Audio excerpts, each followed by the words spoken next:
It was just over 2 years ago when Dr. Arthur Miracle called a meeting with a few of us men here over at the clubhouse where his mobile home park was. And we all sat in, kind of like this, we all sat in chairs in a circle around in couches. And he began to tell us about his plans. With his health running down and Laura's health after her stroke needing more attention, he felt God was telling him it's time to step down as our pastor. Not to retire, but to follow the Lord's leading in what was to be the next step in his walk with Christ. God was showing him several paths, including writing, because he had talked with Joe Carson a lot about that. Helping pastors, which he's done a lot of, or just taking a bit of a sabbatical to help he and his wife deal with their health issues and prepare for the next step that God had for them. So that was his plans. Now, he being a very thorough pastor, laid out a plan for the transition. And a transition to the new pastor of New Hope Baptist Church.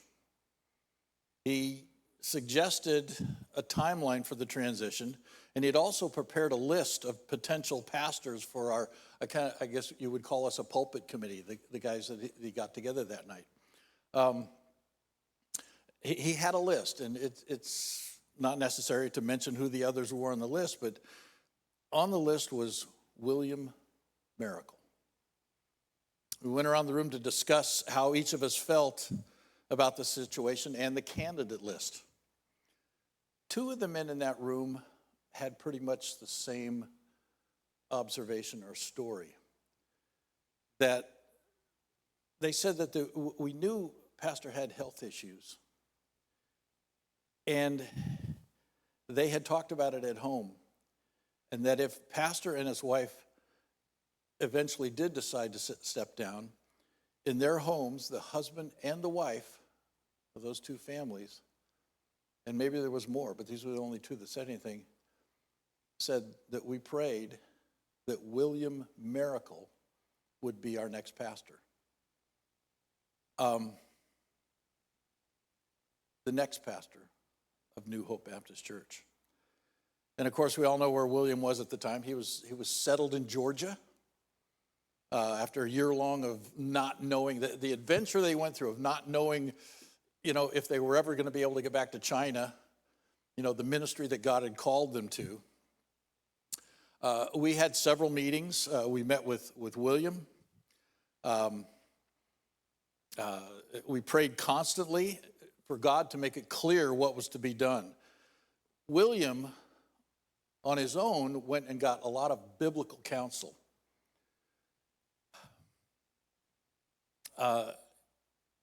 He prayed and fasted, and prayed and fasted, and prayed and fasted.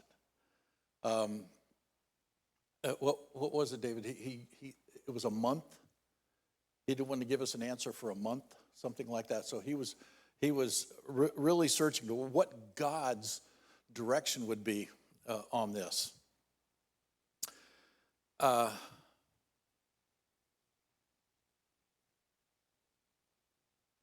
So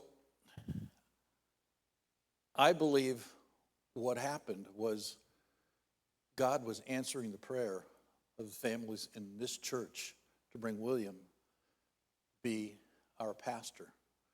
He got prayed into that pulpit by the people of this church. And of course, God wouldn't have said yes to that if it had not been his will. So we pray, and Arthur has never told me this, but I believe is also an answer to Arthur Miracle's prayer that William become pastor of New Hope Baptist Church. So that being said, we'll take just a brief little journey as to, this is about transitions.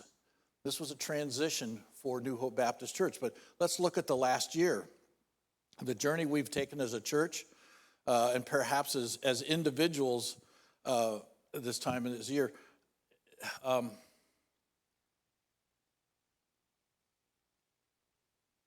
As we look at this last year, we can see that attendance is up. We all see that, right? We sit here in the auditorium, and the auditorium's full. Giving is up, you know?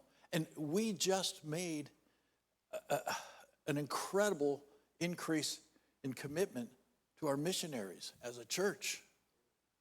Praise the Lord for that. We've had births. We've had homegoings in our church.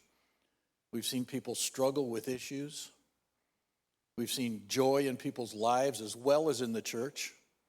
We've had answers to prayer, unbelievable answers to prayer. From jobs to relationships to health issues to finances to a closer walk with Christ. And I would venture to say that there's not a person in this room that hasn't been profoundly affected by sometimes obvious miraculous prayers. And if we all raised our hand about prayers that have been answered this last year, that we've had them, I think everybody in this room would be raising their hand. Because it's been amazing what we've seen and seen how God work in this last year. But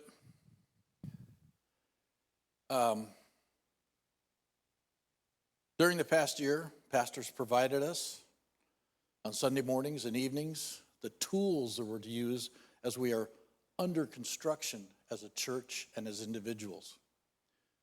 Things like patience, discernment, prudence, tolerance, loving, giving, joy, humility.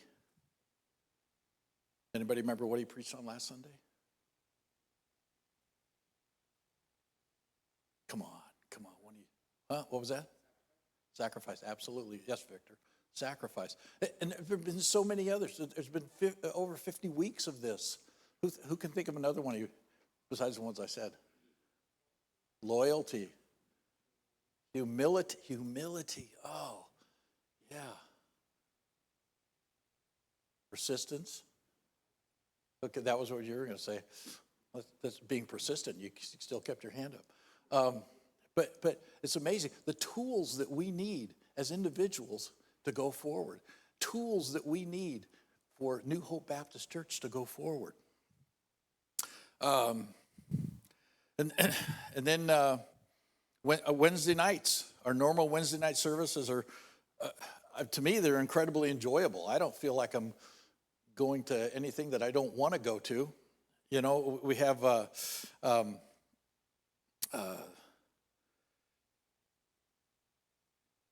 a bit of an oasis to help recharge us for the rest of the week. We start out by singing.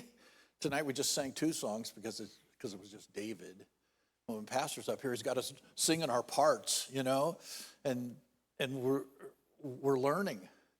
Some of us are learning music for the first time, and some of us have a whole lot to learn. You know, Byron and I sit over here. We sit next to Jim so that we can pretend like we're singing while we listen to Jim. You know, and this is Jim is our resident bass. So give us a little. Oh, he doesn't want to. Let's see. And then we get to hear a missionary prayer letter. Thank you, Alex, for reading that tonight. And then Pastor gives us an incredible insight and lessons as he goes through the book of Psalms. How many of you walked out of here on a Wednesday night after Pastor has talked to us about a psalm, thinking that you just walked a little closer with Christ? You got a little more insight and helps you. And I remember those messages he gives us on Wednesday night. All week long. They go through my head. I don't know if that happens to the rest of you, but it really does.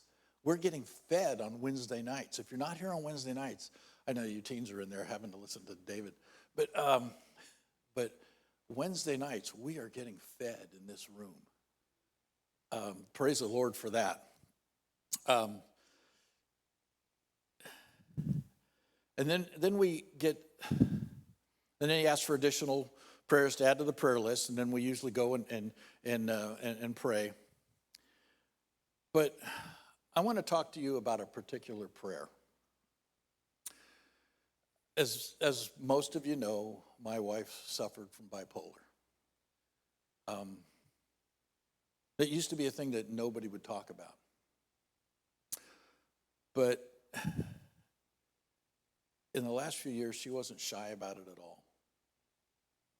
She even asked me to put it on the prayer list. I know those of you saw the prayer list. It said, Kathy Phillips, bipolar. She was asking for prayer with that. And sometime in the last 6 months, I noticed that Pastor changed his prayer for my wife. His prayer for my wife was he asked God to completely heal Kathy from bipolar. So I started praying that way too. I had no idea how God was going to answer that prayer. But I guarantee you right now, she is completely healed from bipolar. We just sang, what was the song we just sang? When we all get to heaven, and at the end it says, well, shout the victory. Consider the victory that Kathy is shouting about right now. You know? Kind of picture. Jumping. Like so. No walker, you know?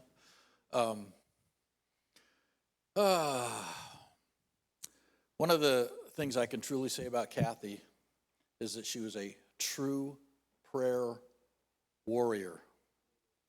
She was in her Bible constantly. She prayed day and night.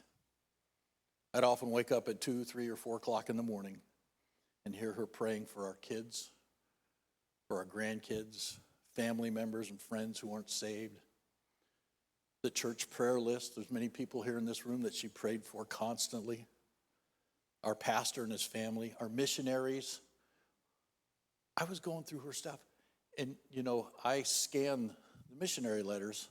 And then when I go home, I would give them to Kathy. And when I was going through her stuff after she died, she had a stack of missionary letters like that with notes on them and stuff. She was going through them constantly, praying for Joe Carson, you know, praying for the Espositos, praying for even missionaries that we don't support, praying for them constantly. She was praying for our country, our political leaders. And yeah, she even prayed for her bipolar. Kathy had a few Bibles, some with large print, and one that looked nice so she could bring it to church on Sundays. But this Bible here is her Schofield Study Bible. I've taken some of the Post-it notes out of it, but it's filled with highlights and notes and dog ears, and it's dirty, and it's from her spilling coffee on it. And she was in this Bible constantly. On the inside cover of this, she had written what she called my verses. And those verses were her go-to verses. When she was having trouble with bipolar, those were her go-to verses. That and her favorite chapters of Psalm or of Isaiah. As a matter of fact, while Kathy was in the hospital, I was reading Isaiah to her, and I was all done reading it, and I laid it down, and Nora called me, and I told her what I was doing. And Nora said, pick that Bible back up and read Isaiah again to her. So that's what I was doing in the hospital. If I saw that she was having trouble, I picked up this Bible at home, and I started reading it out loud.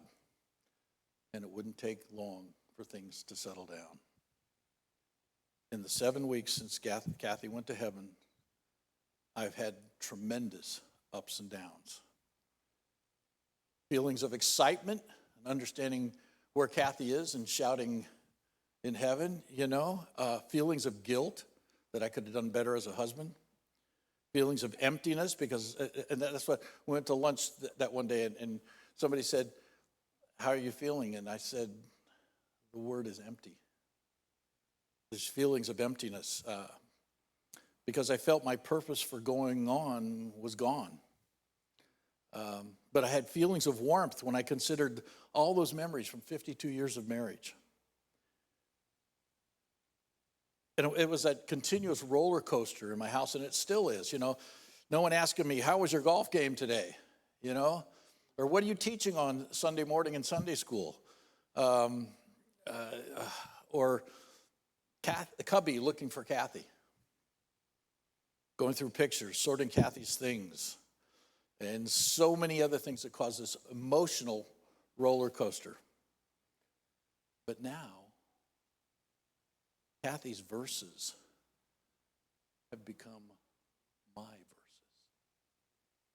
Opening this Bible, looking to see what she's written, because these were to get her through troubled times. I'll give you an idea. One of the verses in there, you're going to see what I mean here. Psalm 34:17 and 18.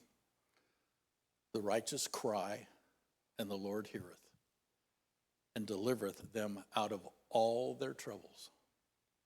The Lord is nigh unto them that are of a broken heart, and saveth such as be of a contrite spirit. This tells us that the Lord doesn't hear the cry of the proud, but when we live humbly, he's always near in friendship and to console us, and a reminder that broken hearts are only broken in this life. Reading these verses is I would read them to Kathy, and I would think, boy, these are good verses. I hope it's helping her. Now I'm understanding how much it helped her. How much it helped her. Lamentations 3:31 through 33. It's right, these are right on the inside cover here. For the Lord will not cast off forever, but though he cause grief, yet will he have compassion according to the multitude of his mercies. For he doth not afflict willingly, nor grieve the children of men. And right there in that verse, the Bible gives us this three certainties to comfort us when we need it. Number one, it says that there will be an end to the sorrow. Kathy knew that there was going to be an end to the sorrow. Number two is that he shows compassion according to the fullness of his mercy. And number three is he doesn't delight in sorrow and pain in his children. God does not delight when we go through things. He wants to give us that to get us through those troubled times. I got to say here that I'm no dummy. The reason Pastor asked me to speak tonight is as much for me as it is for you. Because he knows that talking about this is part of the grieving as well as the rejoicing that needs to be done in these circumstances. And for that, I'm grateful that he asked me to talk tonight. We're going to have a memorial service for Kathy in a couple of weeks on the 13th. You're all invited. It'll be 10 o'clock on a Saturday. I'm not sure what's going to happen after. I've got to talk with Pastor, see if I'm just going to take my family out for lunch, or maybe we'll have a potluck. I don't know, but we'll make that known.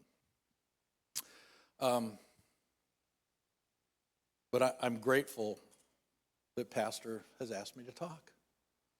I need to mention here that this church family has been so incredibly wonderful.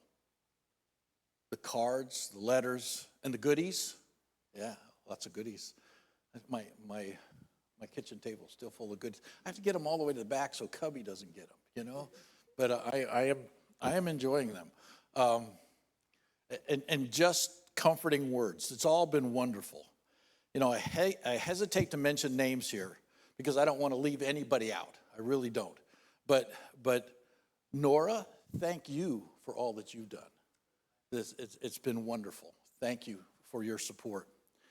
But I got to mention two ladies that have been in my shoes. Brenda, who went through this 4 years ago with John, has helped me tremendously.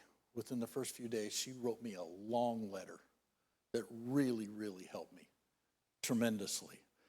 And then the second happened on Sunday. Judy Scott, David's mother. She came up to me on purpose to talk to me. Of course, those of you that know, she went through that just a few years ago when David's dad died. Now, Giles and I were friends. We played golf together. And she had been through it. It's hard to say what the words of these people have meant to me. They've helped me a great deal. I also have to say that we're so blessed to have William Miracle as our pastor. Through this whole ordeal, he and his wife and family have been absolutely wonderful. Words can't express how appreciative I am of he and his family. And I might talk a little bit about it at the memorial service, but I can't explain how great our pastor has been through this. Pastor preached on Sacrifice Sunday. Who remembered that? Victor, you remembered sacrifice, right? Preached on Sacrifice Sunday. One of the things that he said is that with true sacrifice, sometimes you don't even think of it as sacrifice. I think it's incredibly true. You see all the work that Joe Carson's doing. I don't think he considers that sacrifice. The man gave up a lucrative career. He's doing this for the Lord. But in fact, he's sacrificing. That's true sacrifice. And when I think of what Kathy did with her walk with the Holy Spirit, her Bible reading, and her being a constant prayer warrior, she was sacrificing time. She didn't think of it that way. She didn't think she could do enough. She was always belittling herself and knocking herself down, that I'm not doing enough. I should be out there door knocking. I should be doing this. I should be, how many of you pray nearly 24 hours a day? And I'm not saying that we all should be doing that, but that's what Kathy did.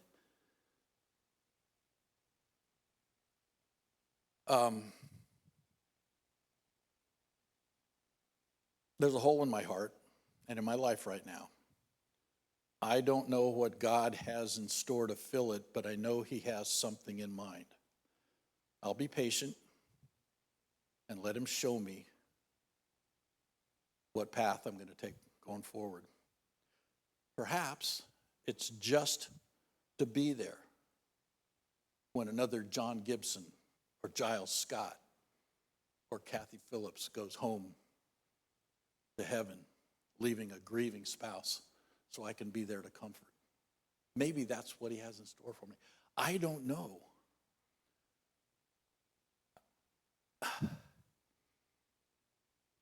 This next statement is profound to me. One thing I know for sure is that there are things that God is teaching me spiritually and emotionally things about myself that I did not know. I'm 76 years old. I'm finding out things about myself I did not know. And I truly look forward to what else he's going to teach me. 1 Corinthians 10:13. There hath no temptation taken you, but such is common to man. But God is faithful. But God is faithful, who will not suffer you to be tempted above that ye are able, but will, with the temptation, also make a way to escape, and ye may be able to bear it.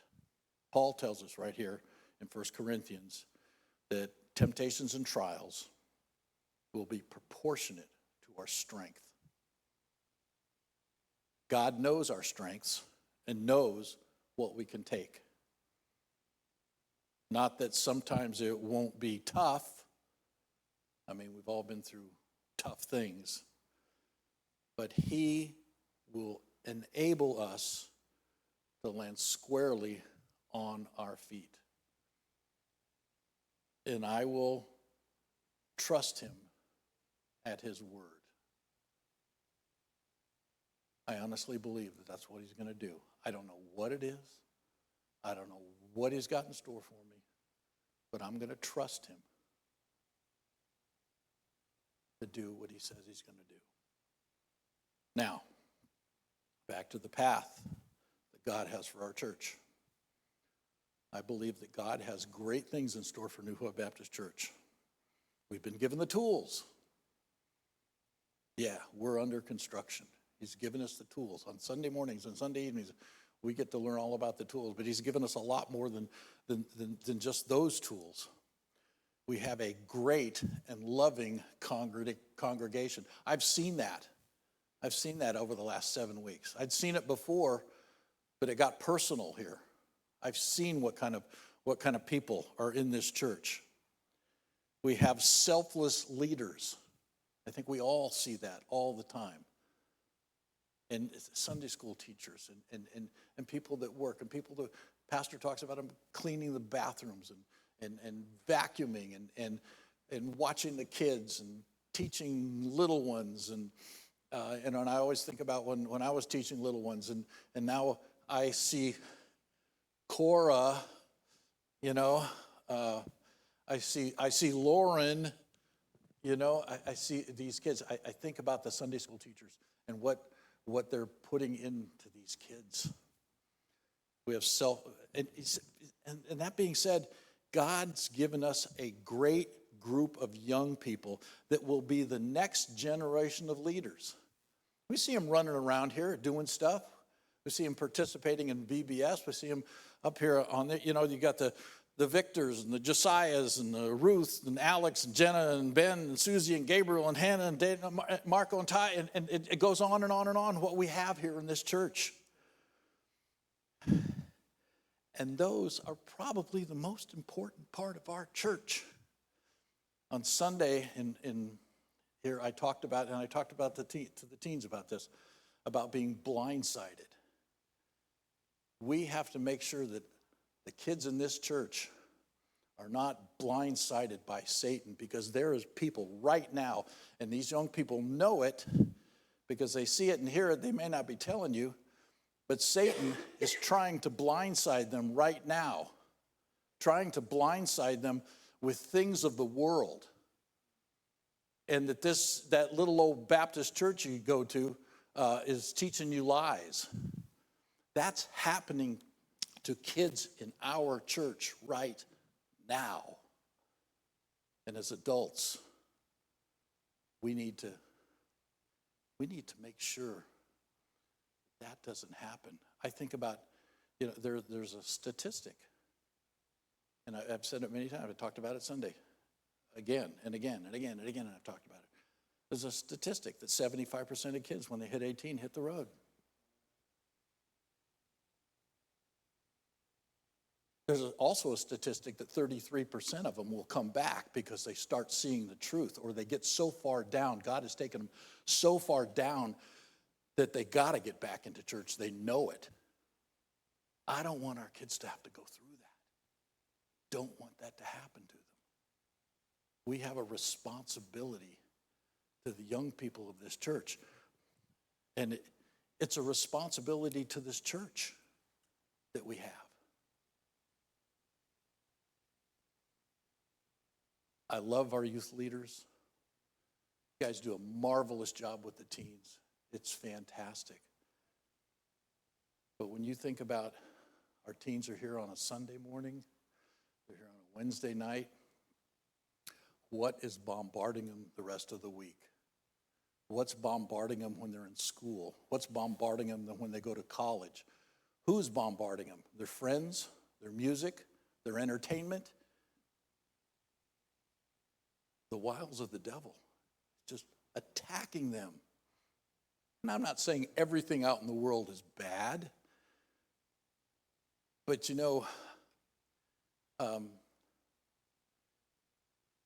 I always do magic tricks for my grandkids.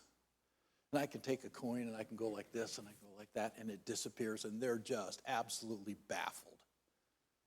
And it's all done with misdirection. You're basically giving them a half-truth. But the quarters disappeared. And that's what Satan does. To our kids, he's given them these half-truths.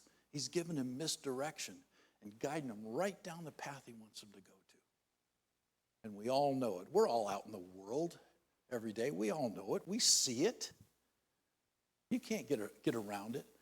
But if we can, what I call drown-proof our kids, our teenagers, our young people, teach them that this book is not a book of stories. And, I talk a lot about science. And that the creation science is real science. It really points to the Bible. The Bible actually points to it. We need to make sure our kids have that information. I talked on Sunday about a guy named Robert Templeton, who was an evangelist in the 40s, led thousands, if not hundreds of thousands of people to Christ. But he went to Princeton, and in the science class, he got convinced there was no God, and he wrote a book, Farewell to God. That can happen to him. What can happen to our kids? But the fact is that Templeton did not have the scientific information that we have now about irreducible complexity, about information, about DNA, and all that stuff that just points directly at God. It's up to us to make sure our kids get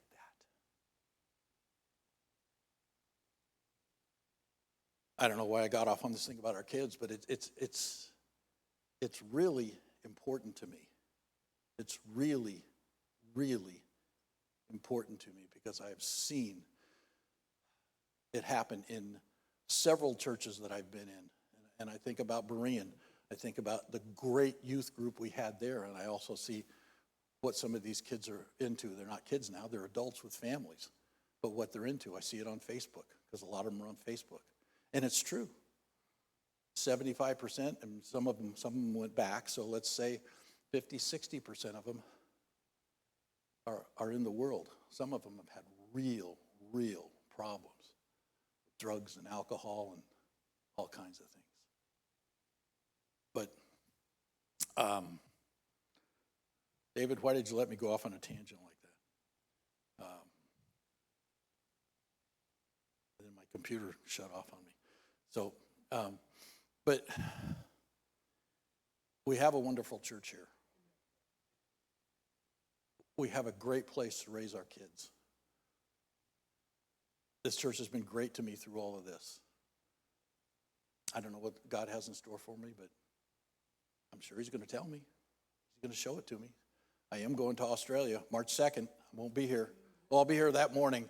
But that afternoon, I'm getting a plane and flying to Australia because God has opened a door with my daughter, you know. So I'm going to spend 10 days in Melbourne. And then I'll come back. Maybe I'll just stay. No, but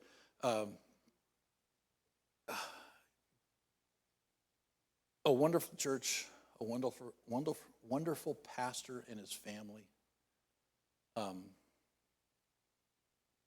So this whole thing today was on transitions. The church has been through a transition. I'm going through a transition. And I appreciate your support as I go through this transition. You're all invited to the memorial service on the 13th. And